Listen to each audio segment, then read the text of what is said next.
Per si alguns encara no n'eren conscients, la poca llibertat que encara perviu a Catalunya perilla.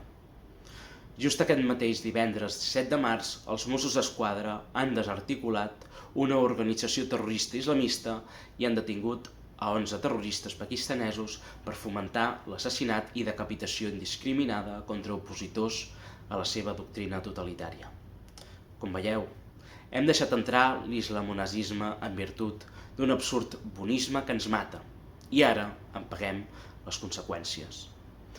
Viure en una constant amenaça dins de casa nostra, ja que hem deixat entrar el llop.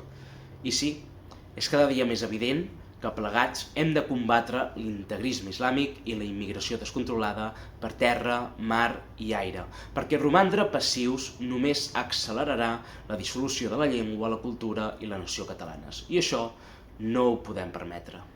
Paral·lelament al terrorisme islamista, ens trobem amb l'amenaçadora màfia política hispanoprocessista, encapçalada per Carles Puigdemont, Josep Rull, Jordi Turull i Oriol Junqueras. Han perillat també els nostres drets i llibertats. Treballen colze a colze amb el PSOE del 155 anticatalà per abolir la llibertat d'expressió de tots aquells diputats que no pensen com ells.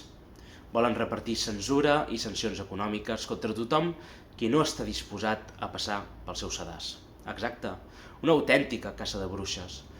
I aquests hipòcrites, que durant el procés del 2017 reivindicaven cínicament la llibertat d'opinió i d'expressió, ara la persegueixen amb l'objectiu de dinamitar també els pilars més fonamentals del parlamentarisme i la democràcia, consolidant així el seu règim del pensament únic, fet a mida, és a dir, una dictadura encoberta.